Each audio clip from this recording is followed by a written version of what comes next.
unaweza, kwa sababu bado unao umri kuendelea kuishi kibiolojia na fikra za mwanadamu, unaweza ukaangalia vizuri, ukapima, ukahamia huku, sitakupokea.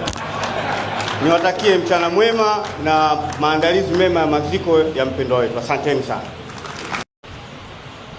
Maelezo yanayohusu kifo cha mtu, lakini sisi wanadamu tuna jambo moja kubwa ambalo tunatakiwa tulibebe na tulikubali. Udugu wetu sisi hautokani na kuzaliwa. Mafundisho ya imani ya dini zote, nasaba ya kwanza ni ile ya mtu kuzaliwa akiwa mwanadamu, alafu ndo zitafuata nasaba nyingine. Mungu amempa sifa ya kuwa na akili, kuwa na fahamu, lakini kuwa na hisia. Tukikiri hilo, itatusaidia sana kuifanya dunia kuwa sehemu nzuri kwa kila mwanadamu na viumbe vingine kuishi. Binafsi ninamfahamu huyu mzee kwa miaka mingi katika nyanja nyingi tofauti na mambo ya mpira.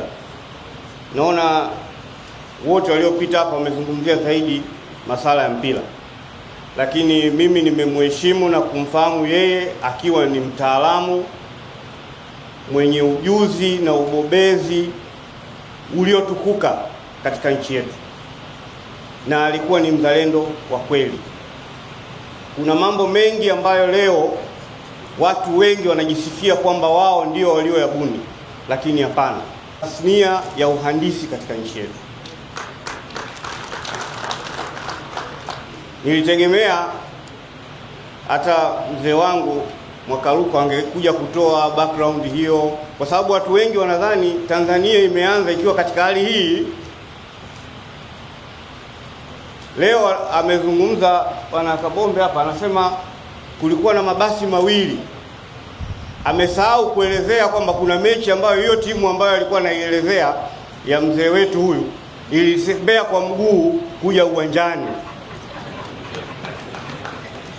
Lakini leo kila timu iliyokuwepo kwenye ligi kuu, zilizokuwa kwenye ligi daraja kwanza, zina vyombo vya usafiri vinavyotumika. Lakini tumetokea katika enzi ambayo timu zilikuwa hazina uwezo, sio wa kununua, kukodi gari ambayo inawapeleka wachezaji uwanjani. Tukio ambalo ninalikumbuka kushirikiana naye sana kwa mara ya mwisho, sisi tulikuwa tuna mtendaji wetu ndani ya Simba Sports Club, Dr. Kashembe. Alipofariki nilishangaa sana. Mtu wa kwanza kunipigia simu alikuwa ni yeye, na nikaenda nyumbani, na msiba ulikuwa nyumbani kwake. Tulishirikiana kufanya maandalizi, na siku ya msiba, yani siku ile ya kuzika, nikamwambia bwana, kesho mimi natakiwa nisafiri na timu, lakini itabidi nisogeze mbele niondoke kesho kutwa niweze kushiriki maziko. Akaniambia hapana, tumeenda na wewe maeneo yote, tunakuruhusu, nenda kaendelee na shughuli za mambo ya mpira. Hii ni kwa jinsi gani ambavyo alikuwa anathamini maisha ya watu wengine, pamoja na mambo mengine yote ya utani, kushereheshana. Mimi wasia wangu, inawezekana ikawa na mimi nafasi yangu imefikia nikafa leo au baadaye kesho, tuifanye Tanzania na tuufanye mpira ubezi zaidi kwenye masala ya kutaniana kama wazee wetu walivyoenzi. Hakuna mambo ya uadui, hakuna mambo ya ugomvi, hakuna mambo ya uhasama. Mpira ni kwa ajili ya kuchagizana, kupongezana, na ndivyo ambavyo mzee pale Four Ways pale ulikuwa ukienda kwenye meza yake, watu wa timu zote walikuwa wanakaa. Nimeshangaa Alimayai baada ya kutaja timu kubwa.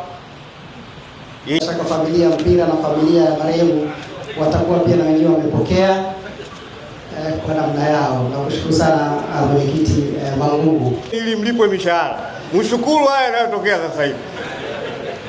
maana hizo bakuli zimeendelea sana, na mimi nilitegemea hata nyinyi waandishi mseme kwamba timu ambayo imepitia kwenye saumu kali zaidi katika hii nchi ni hii timu ambayo mzee alikuwa anaipenda, na naamini kama angepata nafasi nyingine ya kusema angesema, jamani, mimi najutia sana kujiunga na hii timu. Jamani, nawapa pole waombolezaji wote, watoto wake na wana familia wote. Tukubali, hii ni familia ya mpira, tutakuwa pamoja. Tumejuana kwenye mpira, lakini maisha yetu yanakuwa extended mpaka huko katika level ya familia. Tuendelee kushirikiana, tupendane.